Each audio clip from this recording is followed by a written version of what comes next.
Bueno, muchas gracias entonces a todos los asistentes del día de hoy. Vamos a empezar un ciclo con respecto a algunos puntos básicos dentro de la cirugía cerebrovascular, no solo dentro de la cirugía de los aneurismas cerebrales, sino como todos esos principios generales que tenemos que tener y conservar una lista de chequeo personal también en otras condiciones de cirugía cerebrovascular como las resecciones de las malformaciones arteriovenosas y también el bypass cerebral. Entonces, digamos que podemos partir de unas ideas iniciales que también nos van a servir como conclusiones a esta primera parte de la charla, y es que conocemos que el dominio anatómico y también microquirúrgico del espacio subaracnoideo es la principal garantía de éxito para tener un resultado favorable dentro de la cirugía cerebrovascular, porque vamos a ver dentro de nuestras ideas generales que todos, especialmente en este caso serían los aneurismas cerebrales, van a estar relacionados con alguna cisterna subaracnoidea, y que el dominio, entonces, como les había mencionado, de estos espacios, no solo por su conocimiento en sus relaciones anatómicas, sino también en esa curva de aprendizaje, en las disecciones aracnoideas, es lo que nos garantiza el primer requisito para garantizar un resultado favorable para nuestros pacientes. También sabemos que dentro de la cirugía cerebrovascular usualmente estamos trabajando entonces en ese espacio que está extraxial, entonces por eso los instrumentos que vamos a utilizar, la movilización del cerebro,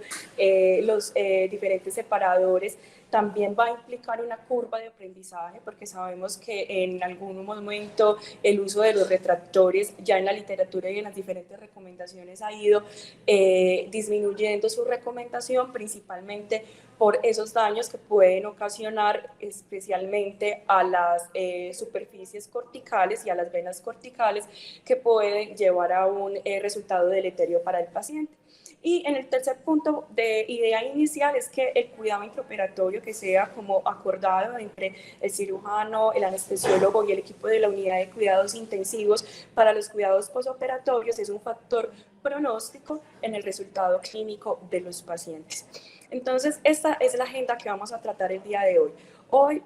esta exposición la vamos a dividir en 4 partes alrededor de un caso clínico en el que vamos a aprender como todas estos 6 puntos generales. Entonces, el día de hoy vamos a hablar cómo se comporta la fisiología del cerebro en cirugía. El segundo paso es una generalidad sobre las disecciones aracnoideas, y el tercero, las recomendaciones sobre la retracción y la movilización cerebral. Para en una segunda sesión, cuando esté programada, entonces hablar sobre el control vascular proximal, esto ya especialmente en cirugías de aneurismas, el clipaje temporal y la ruptura intraoperatoria del mismo.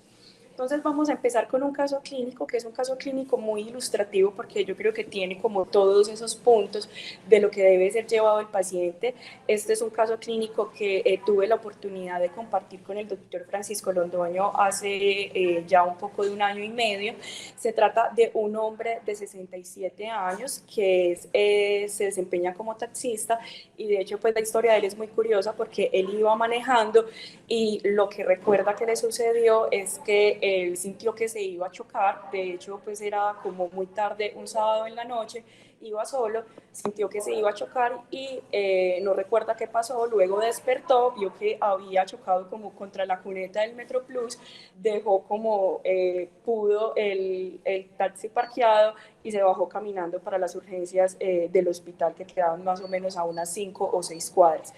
Entonces él, como ustedes pueden ver, llegó hablando, negaba antecedentes patológicos. Ese era un paciente que tenía un consumo diario de un cigarrillo, y ahí pues entonces nos están comentando cuál es la enfermedad actual. Es un paciente que llegó hipertenso, llegó taquicárdico, y su examen físico era esencialmente normal. Él solo nos relataba algo de cefalea, no tenía ningún déficit motor sensitivo. Resulta que mientras cuando el paciente llegó entonces a neurocirugía, lo llamaron por los resultados de esta tomografía tomografía, que entonces, como ustedes pueden observar, hay una hemorragia subaracnoidea muy difusa con algo que llama principalmente la atención y es la presencia de un hematoma a nivel de la cisterna interhemisférica. Recordemos que incluso hay algunas recomendaciones como tan esenciales con respecto a la identificación de sangrados en la cisterna interhemisférica, que incluso en trauma hay recomendaciones del BTI en el que nos dicen que si encontramos sangrado a nivel de la cisterna interhemisférica, siempre debemos sospechar la presencia de un aneurisma de la comunicante anterior subyacente. Resulta que cuando entonces yo le estaba haciendo la entrevista clínica a este paciente, tuvo una crisis focal con un aumento súbito de la presión arterial de 210/100 y el paciente hizo una crisis focal, con una semiología del área motora suplementaria y después una generalización secundaria y tuvo un episodio de broncoaspiración, entonces por eso el urgentólogo decidió intubarlo inmediatamente. Entonces, por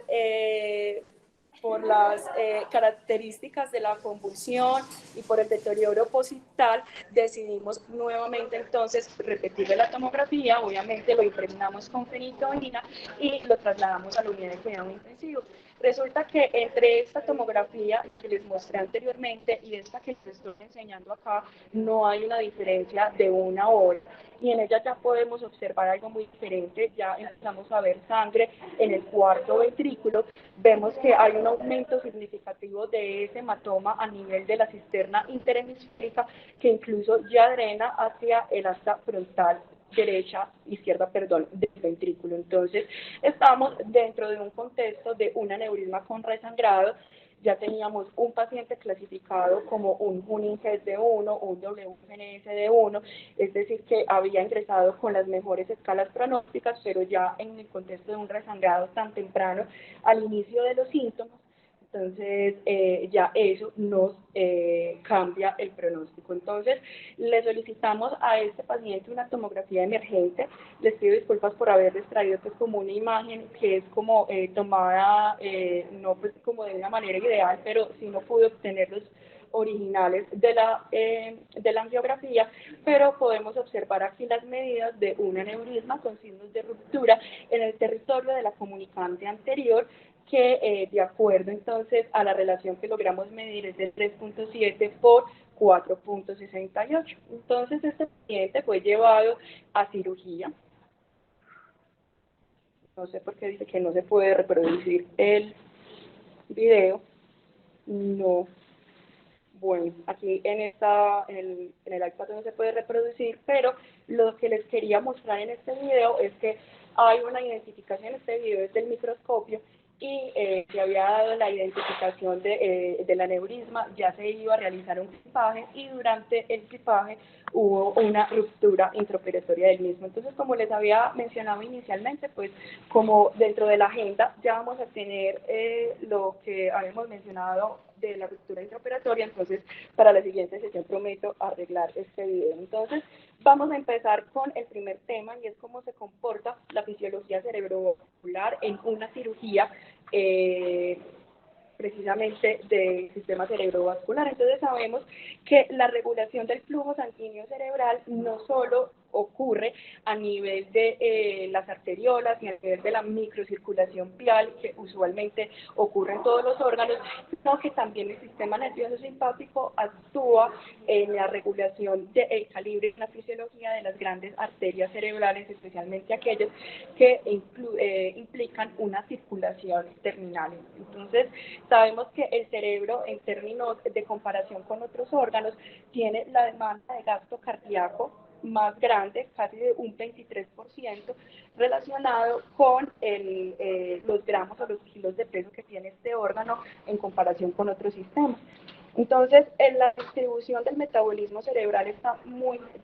del flujo cerebral y de las demandas energéticas está muy bien disminuida. Incluso cuando el cerebro está en una mínima demanda, necesita hasta un 20% de ese requerimiento normal para mantener el metabolismo basal y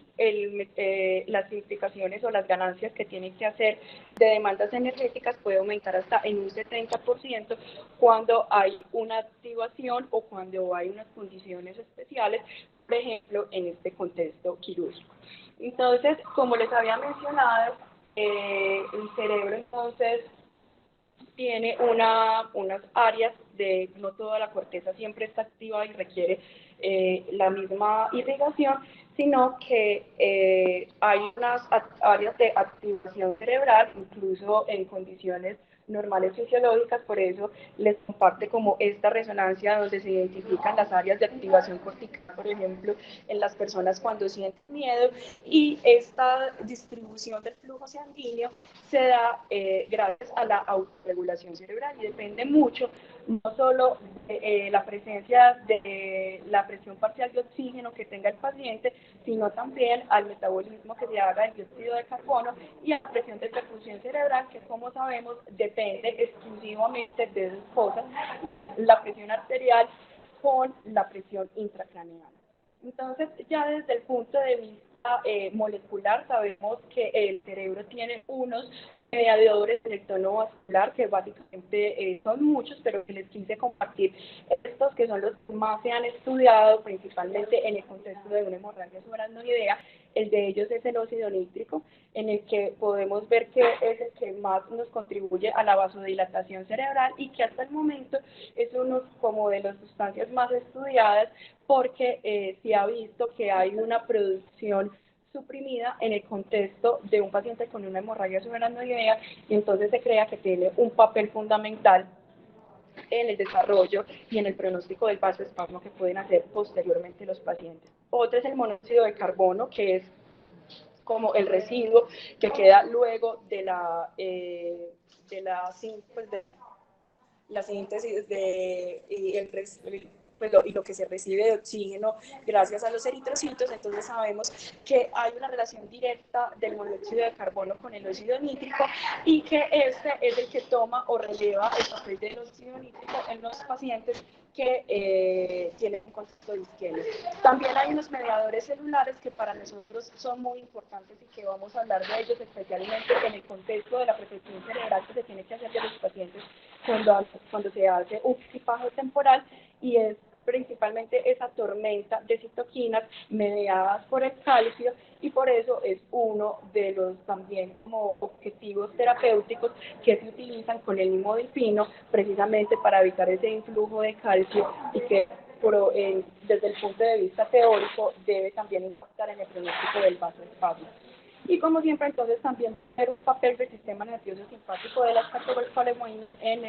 el tono vascular. Esto yo creo que ya lo hemos comentado muchas veces, y es que las resistencias vasculares también están muy relacionadas con la presión central, con la presión de la aorta. Como podemos ver en esta gráfica,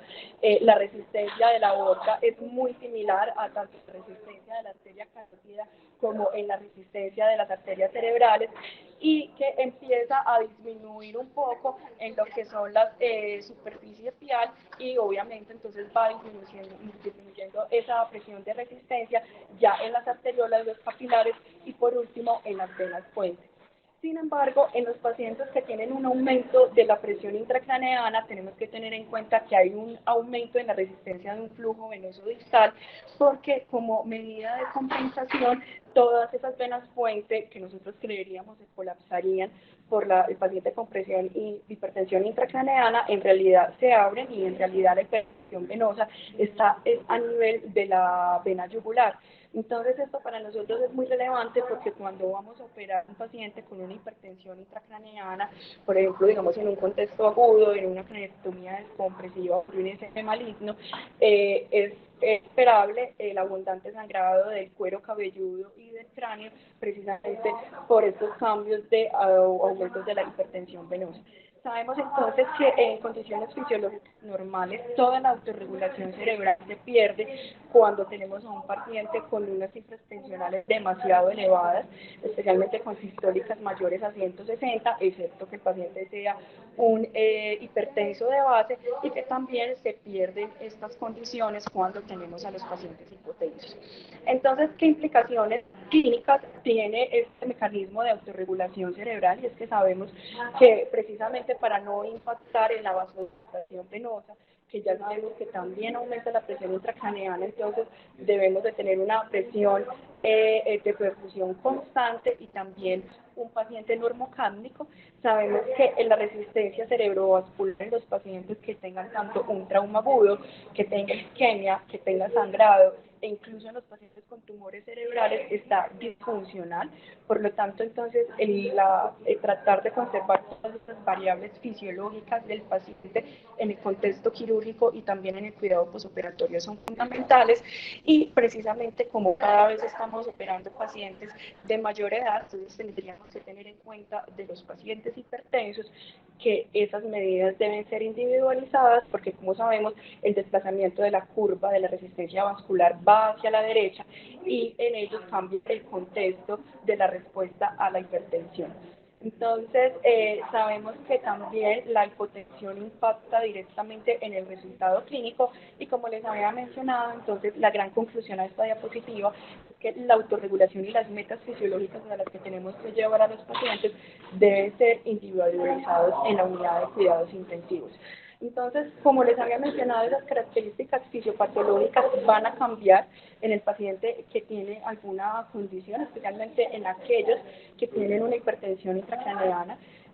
Cuando tenemos un paciente con un sangrado agudo intraoperatorio, la respuesta fisiológica del cerebro es la inducción hacia un espasmo cerebral, precisamente como respuesta para tratar de controlar el sangrado. Entonces sabemos que esto nos puede implicar una isquemia secundaria. Además que la efectividad de la terapia médica puede estar limitada, especialmente cuando estamos en el uso de contexto de soluciones hiperosmolares, porque precisamente en esas áreas de isquemia no puede haber un ingreso efectivo precisamente de estos medicamentos, sino que estos medicamentos van a actuar sobre el cerebro que está sano, y que usualmente cuando llevamos a estos pacientes tan enfermitos de cirugía son pacientes que tienen una baja reserva lógica y que hacen que no tenga la misma reactividad al CO2. Esta es una gráfica en la que entonces mezclamos varias cosas, como es el efecto de la presión de CO2, del oxígeno y de la presión arterial media en el volumen sanguíneo cerebral. Entonces sabemos que ese efecto vasodilatador de la hipercapnia en realidad es un efecto transitorio, y como se ha determinado ya desde hace un poco más de 5 años,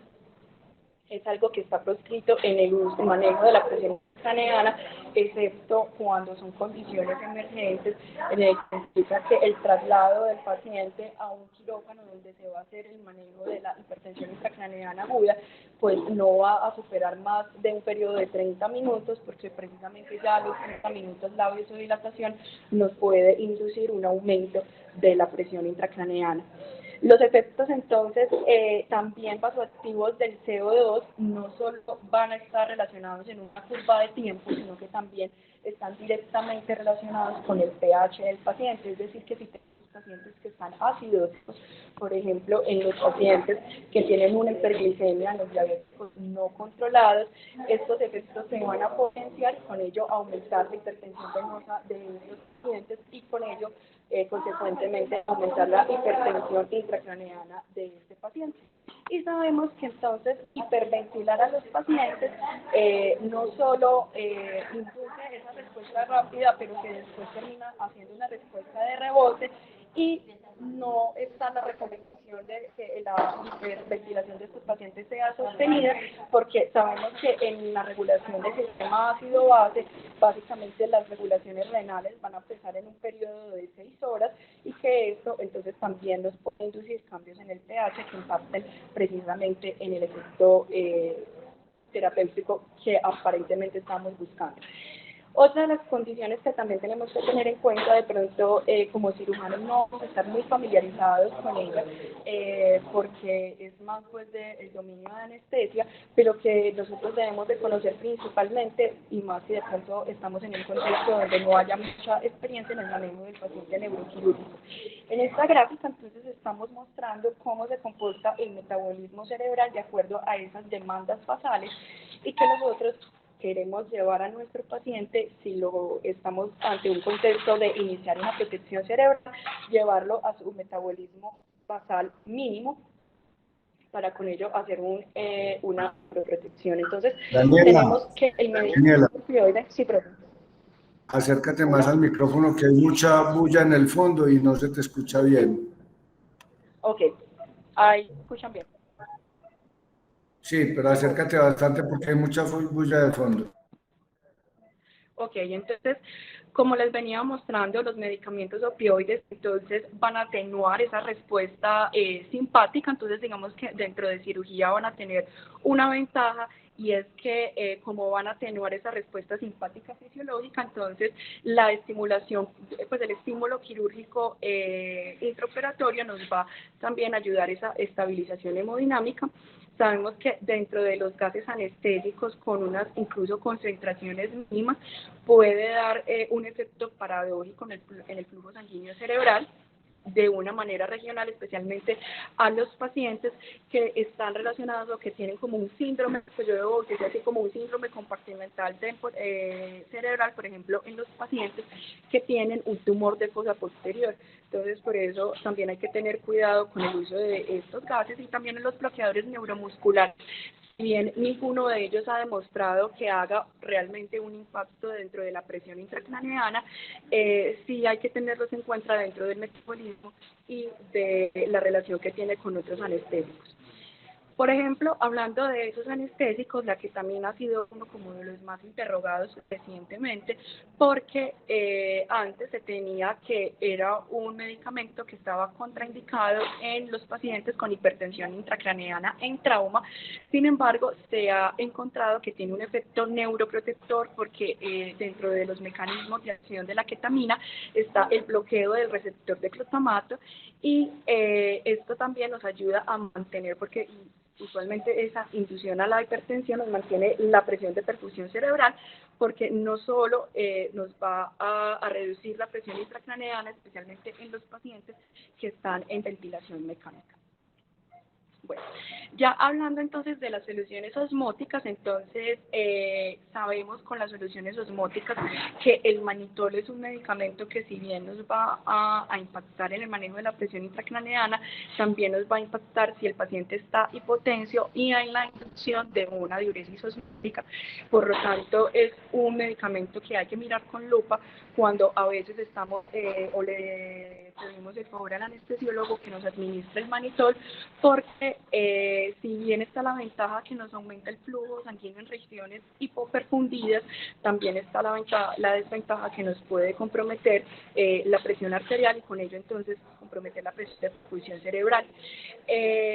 Además, sabemos que ese efecto osmótico del manitol nos puede inducir una hiponatremia, y la hiponatremia es una condición que es muy deleteria en este contexto, porque en realidad para que el manitol tenga como un efecto osmótico, el coeficiente de reflexión es casi de un sodio de 135, o sea que en condiciones normales podríamos asumir que un 135 en sodio es normal para un paciente, pero en el contexto de manitol incluso puede hacer un efecto de rebote o no el efecto de esperado. Entonces, por eso cada vez se aumenta más la experiencia en el uso de la solución salina hipertónica. La desventaja principalmente de la solución salina hipertónica es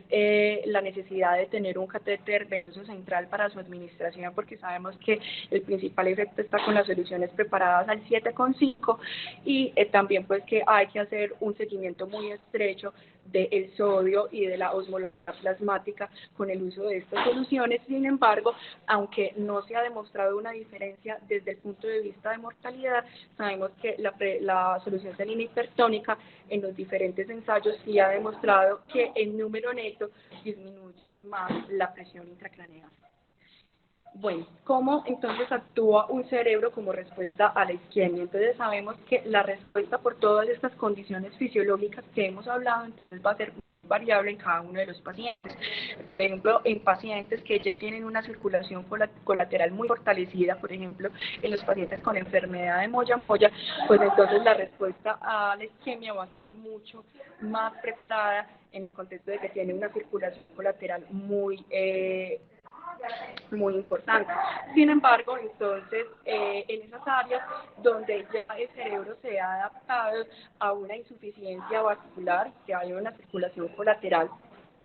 que aún así mantiene una baja perfusión y que puede tener mucha más baja perfusión, especialmente en los pacientes que tienen malformaciones arteriovenosas por el robo vascular, se ha descrito una condición que se llama el síndrome de reperfusión, principalmente en estos pacientes con recepciones, malformaciones arteriovenosas o pacientes con enfermedad de Moya-Moya, y es que se pone a una presión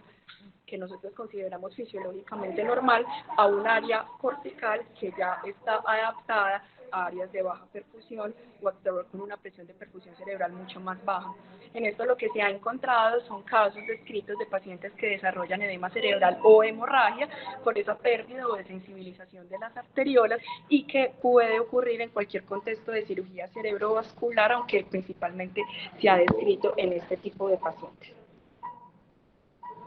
Bueno, entonces, para ir terminando esta parte, sabemos que entonces los contribuyentes a las lesiones cerebrales siempre entonces van a ser la hipotensión, la hemodilución, principalmente en los pacientes hiponatrémicos, los pacientes con hipoglucemia y los pacientes con hipoxia. Entonces, por eso las metas que siempre tenemos que tener en cuenta cuando vamos a llevar un paciente a una protección cerebral es la disminución de las demandas energéticas y tratar de mejorar la respuesta al oxígeno de este paciente, y todo esto es explicado por esa cascada de necrosis que termina pues en la muerte celular de los pacientes de la muerte celular neuronal de los pacientes que tienen en un contexto de isquemia. Entonces, ya para terminar esta primera parte, entonces sabemos que la primera de las dos conclusiones es que tenemos que prevenir la isquemia cerebral en cualquier contexto de cirugía cerebrovascular, y para ello entonces es establecer las metas individualizadas de estos pacientes. Y el segundo mensaje grande es que, como sucede en trauma, también en la cirugía cerebrovascular y bueno, usualmente en cualquier cirugía de cráneo, nuestros enemigos siempre van a ser las H, y por eso tanto en el cuidado intra y en el cuidado posoperatorio debemos estar vigilantes, especialmente de la hipotensión, de la hipoglucemia y del uso de soluciones hipotónicas o la hiponatremia. Bueno, entonces el segundo principio básico para un buen resultado en cirugía cerebrovascular entonces va a ser la disección aracnoidea. Entonces sabemos que las cisternas subaracnoideas, como lo mencioné en las ideas iniciales, están estrictamente relacionadas siempre con una arteria y usualmente también con una estructura nerviosa. Entonces sabemos que lograr una buena técnica, no solo desde el punto de vista anatómico, sino también manual en esa curva de aprendizaje de una disección aracnoidea, es el principal pilar en la cirugía vascular, porque siempre una de esas cisternas nos va a llevar a la ruta de donde vamos a encontrar el aneurisma, y la disección de esta es la que nos va a permitir ampliar el corredor quirúrgico para poder tener un área para poder trabajar. Cada aneurisma, entonces, como les había mencionado, se relaciona a una cisterna. Aquí, por ejemplo, en esta gráfica tenemos ejemplos muy puntuales, perdón. Uno es que la arteria cerebral, los aneurismas de arteria cerebral media siempre se van a relacionar con la arteria silviana, los de la arteria comunicante anterior y de la oftálmica con la cisterna carotidia, y los aneurismas de comunicante anterior, como habíamos visto en nuestro caso clínico inicial, entonces se van a relacionar con la relación con la cisterna interhemisférica. Entonces, la disección también que podemos hacer de este aneurisma se relaciona específicamente con la disección de esta cisterna, y tenemos que saber que incluso pues, en aneurismas mucho más complejos como el del tope de la basilar, pues tenemos que hacer como un paso o un traslado por varias cisternas, empezando por la silviana, la cistérnica óptico-carotidia y en últimas la cisterna interpeduncular, para poder llegar entonces a estas regiones anatómicas un poco más complejas, clipajes de aneurismas. Muy bien, entonces aquí estamos observando una gráfica en resumen básicamente de los aneurismas como más comunes que se relacionan específicamente con esas cisternas. Entonces tenemos los aneurismas de la pericallosa que se relacionan con la cisterna pericallosa, como les había mencionado, los de la basilar que están en una relación con la cisterna interpeduncular, y los que ya habíamos mencionado de arteria cerebral cerebral media y de ramas de la arteria carótida. Entonces,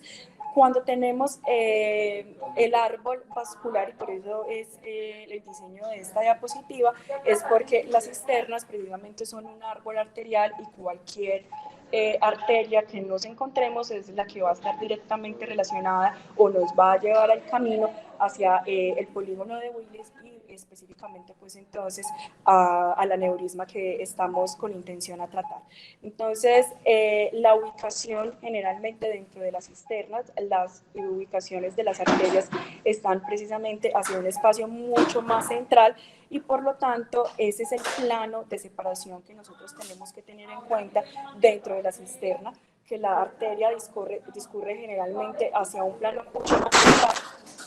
y es lo que nos sirve dentro de la técnica para evitar el mayor porcentaje de daño a la superficie pial. A medida entonces que vamos avanzando por este árbol arterial, entonces la profundidad de la disección nos va a llevar a las arterias de gran calibre y la movilización del cerebro principalmente va a estar dada también en el grado de disección que nosotros logramos realizar de la cisterna y precisamente la movilidad del lóbulo cerebral que está siendo irrigado por las ramas de esta arteria también va a estar relacionado en el principal grado de disección que nosotros logremos hacer. Hay unas áreas que son bueno, estas se las muestra en esta diapositiva, hay unas áreas de seguridad o unos planos de seguridad porque sabemos que dentro de esa disección ya sabemos que la arteria discurre de una manera central, sin embargo el camino que nosotros vamos a escoger para enfrentarnos de cara con la arteria sí depende mucho de la circulación colateral de la misma y especialmente en la presencia de arteriolas o de perforantes, especialmente en el sector, en la porción de M1, donde sabemos que tenemos esas perforantes cortas que van a ir hacia los ganglios de la base, en la irrigación especialmente de la cápsula interna, y que esto nos puede comprometer desde el punto de vista motor el pronóstico del paciente. Por eso entonces la idea es realizar este camino a través de las superficies lisas de la arteria y como lo está mostrando en la gráfica sería en la superficie superior en la superficie inferior en relación con M1, mientras que en la relación con A1 y con la arteria carótida interna se prefieren como unas superficies que sean mucho más superior y laterales para tener ese plano de seguridad. Entonces, dentro de la planeación de esa disección, entonces, como sabemos, primero hay que identificar la trayectoria del aneurisma, la trayectoria del sangrado, porque, como ya hemos mencionado, la cisterna es lo que nos va a llevar a esto. La ruta de seguridad, que ya la vimos en la gráfica anterior, esa ruta de seguridad tratando de evitar principalmente las arterias perforantes. La identificación de estructuras irrigadas es muy importante porque visualmente a veces es complejo de iniciar con o identificar cuál es la estructura diana irrigada por esa arteria y la idea es que cuando logremos disecar e identificar hacia dónde se dirige esa arteria, hacia qué lóbulo se dirige, hagamos un desplazamiento hacia ese lóbulo porque eso nos permite que la tracción del mismo no vaya a implicar un daño de la superficie arterial. Además, tenemos que tener en cuenta que debe haber un cambio del plan en contextos de hemorragia, porque en el contexto del paciente con hemorragia subaracnoidea, la hemorragia nos va a estropear y nos va a interferir en estos cambios y la evacuación directa de los coágulos nos puede llevar en este contexto a la ruptura intraoperatoria de un aneurisma. Entonces, las técnicas de disección, pues en realidad hay muchas que están descritas y todas dependen especialmente del instrumental que usted esté utilizando y también del contexto del paciente, en este caso si por ejemplo fuera un aneurisma roto o no roto. Sabemos el uso de los microdisectores, pues hay una amplia variedad en el equipo de microcirugía, pero tenemos que tener en cuenta que el principal uso de los disectores es como una extensión de la sensibilidad y del tacto del cirujano, porque nos va a permitir identificar cuáles son esas membranas aracnoideas que son más resistentes a una disección roma y que deben de ser cortadas con las microtijeras. Ya entonces aquí tenemos la división entre realizar una disección Roma o una disección cortante con las microtijeras y con el bipolar. Sabemos que las microtijeras son tal vez de los elementos más versátiles en microcirugía, porque no solo nos va a cortar esas membranas aracnoideas que tengan una mayor resistencia, sino que también en su superficie lateral nos van a actuar como un instrumento de disección antes de realizar el corte de dicha membrana. Y el bipolar, entonces, sabemos que en su mecanismo de pinza nos va a realizar una disección Roma y que nos va a preparar o a separar esos planos piales, porque en su superficie lateral nos va a distribuir la fuerza de una manera mucho más amplia, y entonces la presión hacia el cerebro va a estar desplazada y que va pues, a ser principalmente menor. Entonces, por eso, cuando nosotros tenemos como el planeamiento dentro de la cirugía, tenemos que tener en cuenta la presencia de una lista de chequeo, porque primero el conocimiento anatómico y el diseño del corredor quirúrgico hacia el aneurisma es lo que nos va a llevar principalmente a enfrentarnos de una manera no inicial hacia el domo del aneurisma o hacia el coágulo que lo contiene, para tratar de hacer una disección mucho más amplia que nos permita inicialmente tener la presencia de un control vascular proximal en caso que suceda una ruptura intraoperatoria. Bueno, el tercer tema entonces que vamos a discutir hoy es los pasos de la disección aracnoidea en relación con la movilización cerebral. Entonces sabemos que dentro de los pasos que ya teníamos tenemos una apertura del aracnoides, entonces que tenemos esa interfase que va entre vena, arteria y la disección Roma de esas membranas aracnoideas, pero que esto dentro de la técnica microquirúrgica es algo cíclico, porque siempre nos vamos a haber encontrado como con ese ciclo de vena, arteria y membrana. Entonces hay que respetar esos límites piales para poder evitar el daño principalmente hacia la corteza. La idea, entonces, es que la disección se haga en unos movimientos paralelos, especialmente cuando lo vamos a realizar con el bipolar, se haga en unos movimientos paralelos, porque esto implica que la pinza no choque con el cerebro, sino que su fuerza de presión esté dirigido especialmente a la membrana aracnoidea, porque si lo hacemos en unos movimientos perpendiculares, la apertura de la pinza o la punta de la pinza sí puede implicar un daño en la superficie pial. Entonces, para este movimiento o la retracción del cerebro, básicamente entonces hay como dos corrientes, y cada cirujano entonces se acostumbra a cada uno de ellos. Está el uso de los retractores y el otro uso sin retractores. Como les había mencionado, cada vez los libros de cirugía cerebrovascular abogan más por la utilización de la retracción del cerebro o de la corteza sin retractores, o sea, hacerlo con una retracción muchísimo más dinámica, y es porque esto se ha encontrado que el aspirador, por ejemplo, especialmente en su superficie lateral, aparte de que ayuda a la aspiración del líquido cefalorraquídeo o a la sangre en este caso, también hace un punto de presión mucho más suave y mucho más distribuido, y al ser un punto que no está, pues o sea, que es dinámico, entonces hace que la presión no sea continua sobre la superficie cortical. Además que la está ajustando no solo, y que puede ser mucho más dinámica a una misma superficie, y esto hace que disminuya la probabilidad de daño a la corteza. Sin embargo, pues el uso de retractores no es que esté proscrito, sino que en muchas ocasiones puede encontrarlo, especialmente si el cirujano pues tiene que entrar sin un ayudante. Y la idea entonces es en el uso de los retractores. Sabemos que su principal desventaja es porque, especialmente con el Leila, el uso de las valvas puede llevar a elevar la presión sobre el tejido de una manera localizada, y que esta área de la corteza puede tener un compromiso de la percusión cerebral localmente, incluso cuando está muy ajustado, y además la posibilidad que nos pueda ocultar anatomía crítica y el daño a las venas corticales que se ha relacionado con la presencia de hematomas en el posoperatorio. La las buenas técnicas como los buenos principios generales para nosotros utilizar el Leila es que cuando vamos a posicionar el brazo del Leila con la valva es que ya el tejido esté disecado y no pretendamos que sea la valva la que nos va a hacer la disección inicial del tejido, porque con esto vamos a lograr que se disminuya la retracción del separador y que además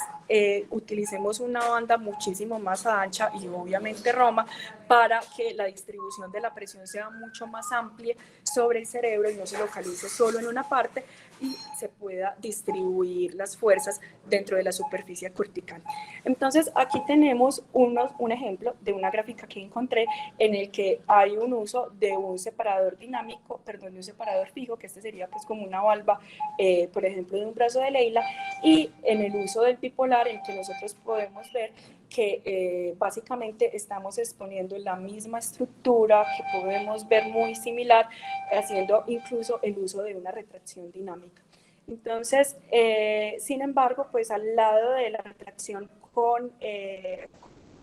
la retracción dinámica implica también tener una curva de aprendizaje. Sin embargo, podemos ver que en las personas o en los cirujanos que han logrado desarrollar cada vez más esta curva, la exposición, en este caso, del nervio óptico para irnos acercando al quiasma y en relación a la comunicante anterior,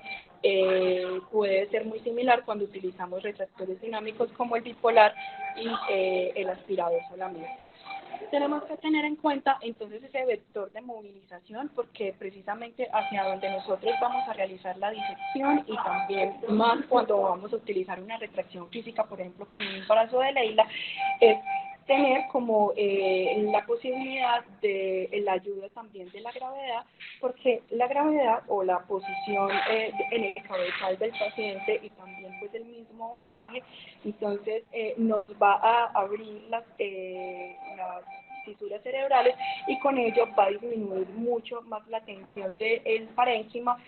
Con ello, la disección se hace muchísimo más fácil. Lo que les había mencionado, esa presencia de ese hematoma intraparenquimatoso, es precisamente también hacia dónde va a estar relacionado ese vector de movilización, porque usualmente donde hay hematoma es el domo del aneurisma, está principalmente relacionado con este, y a veces quitar esos coágulos de una manera inicial que están adheridos sin tener un buen control proximal nos lleva a un riesgo de una ruptura operatoria muy temprana sin haber tenido todavía la identificación correcta de la anatomía arterial en este caso. Entonces, por eso la recomendación es a realizar siempre, entonces, como unas descompresiones localizadas antes de pretender mover mucho el encéfalo y con ello poder entonces identificar inicialmente la anatomía arterial normal antes de hacer el enfrentamiento como tal a este coágulo y con ello hacia el domo del aneurisma. Entonces, por eso hay que tener en cuenta entonces todas estas cosas, pues, como les había mencionado, la posición del cabezal, el abordaje quirúrgico, en el contexto en que se encuentra el paciente, por ejemplo, en un contexto de sangrado, para poder definir hacia dónde vamos a mover el cerebro y con ello entonces también definir la ayuda que nos puede dar las retracciones dinámicas o fijas. Entonces, ya para finalizar esta parte de los principios generales, ya habíamos hablado de estas primeras conclusiones. Entonces, la última sería como la recomendación de un lugar correcto, en un tiempo correcto, para el conocimiento de este instrumental disponible que tenemos, sea fundamental, que el brazo de Leila esté en buenas condiciones, del tipo de ropa que tenemos, y ante todo, pues, procurar no hacer daño, tratar de aumentar la curva de aprendizaje hacia esa retracción dinámica del cerebro, que se ya ha visto que se ha observado que es mucho menos deleteria, especialmente para la superficie y para las venas corticales, y si no, pues entonces tratar de hacer la retracción fija del cerebro con los separadores, pero en un plano de seguridad, realizando inicialmente una disección a la medida mucho más amplia. Entonces, como les había mencionado, la idea entonces es hablar sobre los principios generales de la cirugía cerebrovascular. Hoy la principal charla estuvo enfocada más hacia la fisiología y lo que esto nos impacta en el resultado pronóstico del paciente, y la idea es que en la segunda charla entonces hablemos de la importancia del control vascular, el clipaje temporal, y la ruptura intraoperatoria, que por ejemplo, cómo se manejó y qué consecuencias tuvo en el paciente del caso clínico inicial. Entonces la idea es que en la segunda parte de la charla podamos resolver finalmente el caso clínico, de acuerdo pues entonces a cómo vamos con la agenda académica.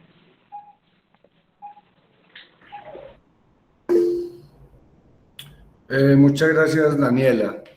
Yo tengo varias inquietudes para el doctor Francisco, que yo creo que está conectado, eh, y es lo siguiente. Una de las ventajas de la terapia endovascular es que no tienen que lidiar con el edema cerebral. Para mí, en los aneurismas, es una de las cosas más difíciles abordar un aneurisma cuando hay edema cerebral. Entonces, yo quisiera preguntarle a Pacho qué estrategias tiene él para que ese edema cerebral sea más manejable, pues obviamente aparte de tener un buen anestesiólogo, porque eso es fundamental. Y la pregunta es, ¿hace punción ventricular, abre todas las cisternas, prefiere hacer una craneotomía grande o una craneotomía pequeña? Y en esos momentos de tanto edema cerebral, si se ve obligado a utilizar valva o no la utiliza. O la otra pregunta es, mandar al paciente directamente a terapia endovascular o esperar a que el edema cerebral se resuelva. Creo que es una pregunta un poquito compleja, pero Pacho tiene mucha experiencia. Hola, buenos días a todos. Bueno, antes de responderte, Dani, pues bien, digamos que lo que tratamos de mostrar es que en realidad la resolución de un aneurisma no se da en el momento de hacer la terapia o de hacer el clipaje, sino que la resolución de un paciente con aneurisma roto es una patología compleja que involucra el manejo de muchas situaciones, ¿cierto? Y la persona que va a tratar el aneurisma no solamente debe ir a clipar o ir a embolizar el aneurisma y ya, sino saber que hay una cantidad de factores que tienen que ver en la evolución del paciente y en los resultados, ¿sí? Como son su condición hemodinámica, su condición metabólica, su condición respiratoria. Todos esos sistemas afectan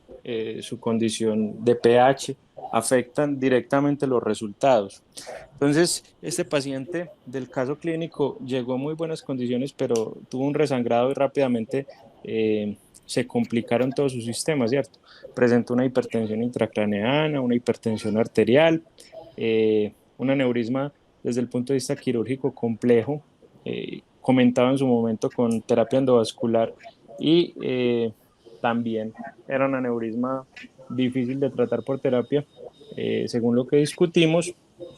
y finalmente tomamos la decisión conjunta de llevarlo a cirugía. Después hablamos de por qué escogimos ese abordaje, qué implicaciones y cuál fue el análisis del caso en su momento. Pero tener en cuenta que siempre el mejor paciente es el que está normo de todo, o sea, el que está normovolémico, el que está normocápnico, el que está normotenso, ¿cierto? El que tiene un sodio normal, y uno tiene que estar pendiente de esas variables, ¿sí? Porque no todos los anestesiólogos están pendientes de esas variables, que en el servicio de urgencias el enfoque es paciente con deterioro del estado de conciencia y solamente, digamos,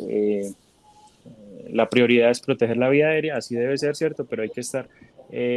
encima de las otras cosas porque es la preparación para vos tener un cerebro con menos edema, Nacho, ¿cierto?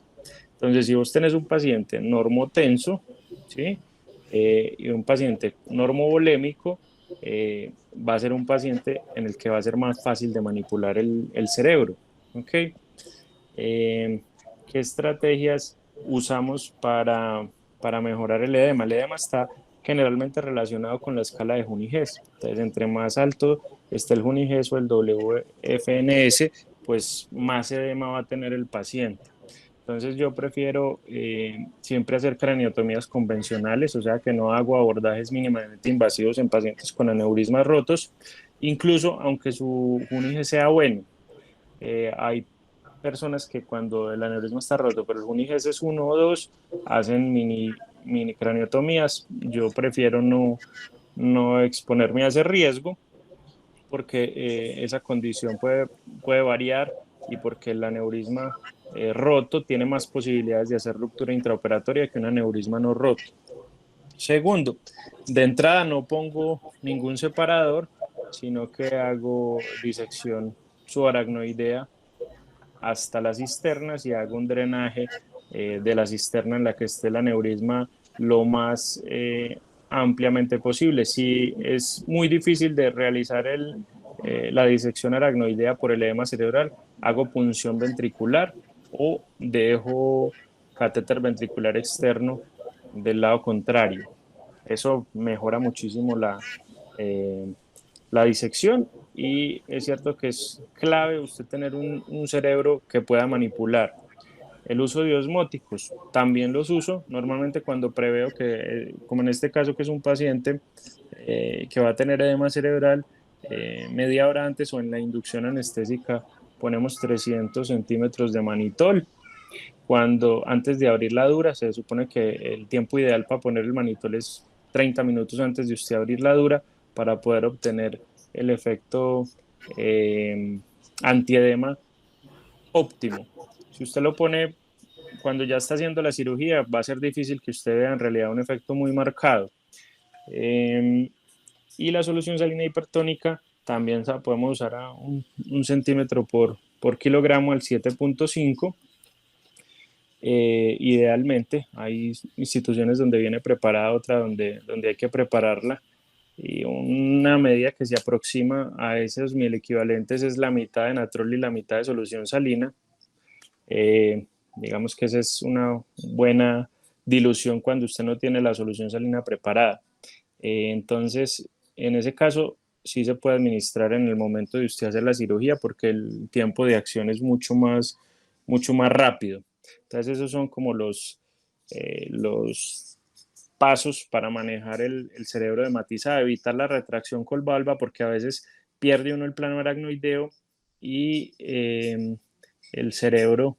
cuando uno lesiona el plano aracnoideo, sobrepasa el plano pial, tiende a protruirse o el edema a aumentarse, el cerebro a meterse más hacia el campo quirúrgico. Si uno conserva el plano aracnoideo, la aracnoide sostiene ese cerebro hematizado de cierta manera. Entonces a veces con las valvas se transgrede ese plano y se vuelve más tediosa la cirugía. Ya en el momento de que usted tenga el aneurisma expuesto, si es en algunos aneurismas, sobre todo en los que quedan más distales, como los de comunicante anterior, poner al final valva para sostener el cerebro y poder ampliar un poco el campo mientras uno hace el clipaje temporal o el clipaje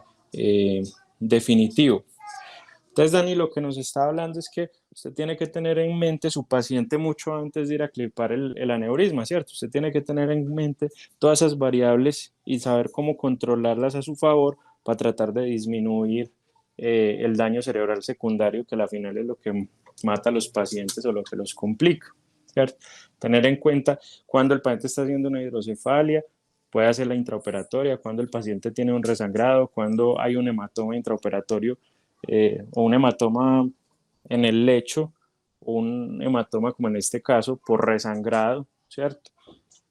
Cosas que usted puede controlar y otras variables con las que no estamos muy familiarizados, como el manejo de todos los anestésicos, las cifras tensionales, qué poner cuando uno va a poner un clip temporal, cómo mantener la presión. Siempre en cirugía de aneurismas evitamos la anestesia hipotensiva en cirugía abierta de aneurismas, ¿cierto? Es totalmente deleterio bajar la presión, no importa que uno tenga una ruptura intraoperatoria, la idea no es bajar la presión arterial.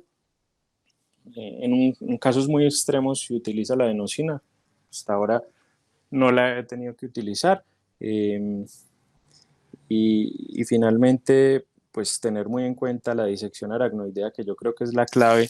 para el éxito de la cirugía de aneurismas, ¿cierto? Yo creo que eso es un cambio muy radical. Hacer una buena disección aracnoidea es hacer una cirugía pues mucho más limpia y que tiene ningún efecto deleterio hacia el paciente porque uno no está transgrediendo el cerebro, ¿cierto? Entonces, por lo tanto, tendrá mucho menos problemas posoperatorios del paciente. Eso es como el resumen, Nachito. Pacho, la pregunta que voy a hacer aparentemente es tonta, pero creo que no lo es tanto. ¿En qué momento recomendás empezar a usar el microscopio? Vale. Yo el microscopio lo uso después de abrir la dura, ¿cierto?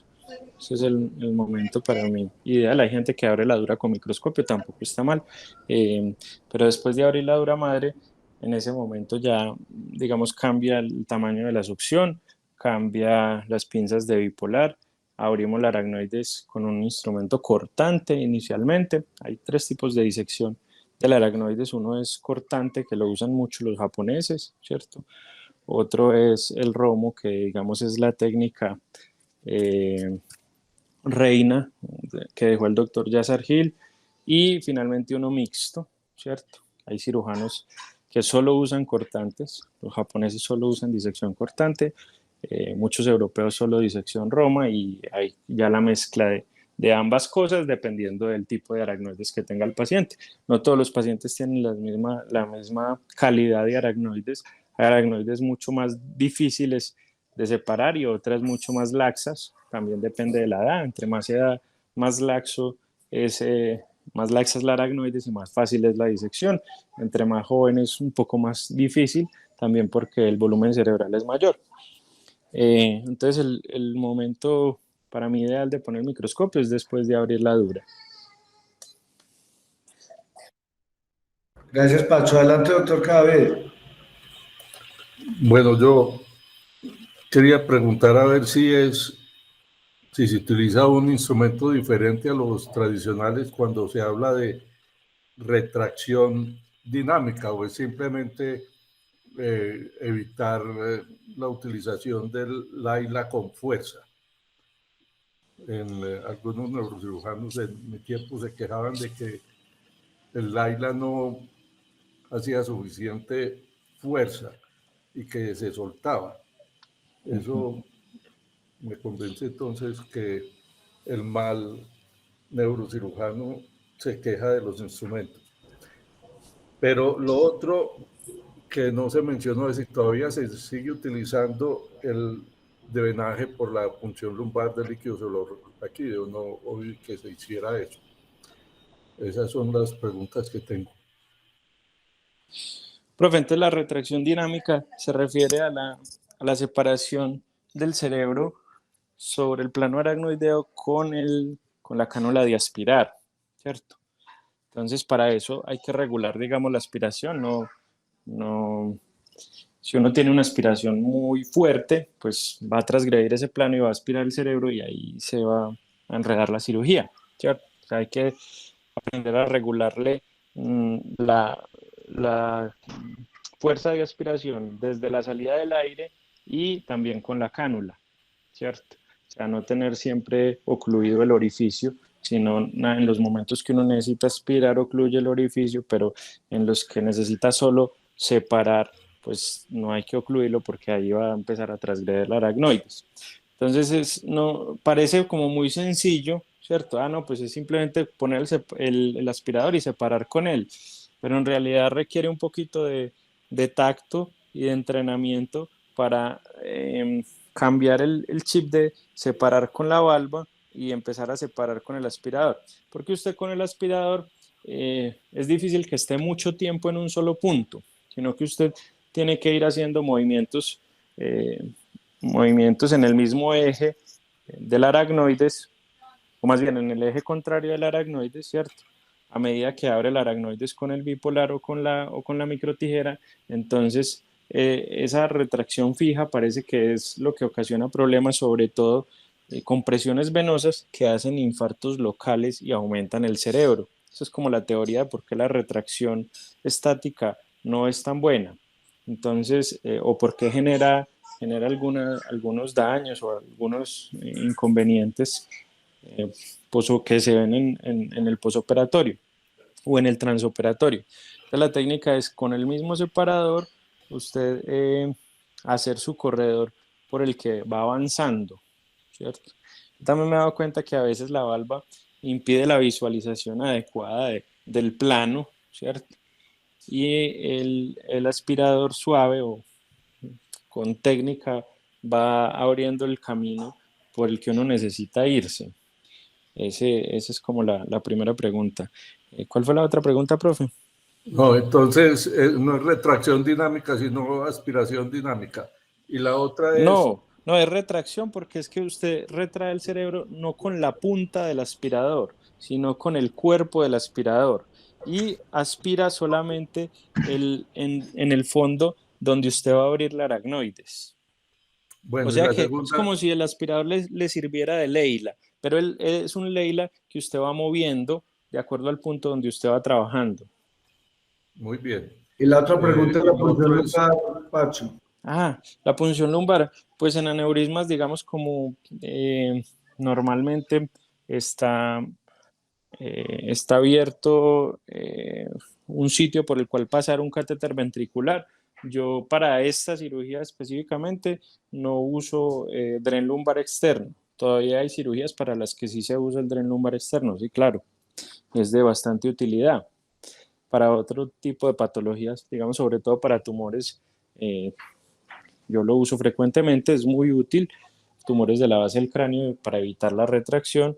pero para aneurismas prefiero el abordaje ventricular o la punción ventricular, que generalmente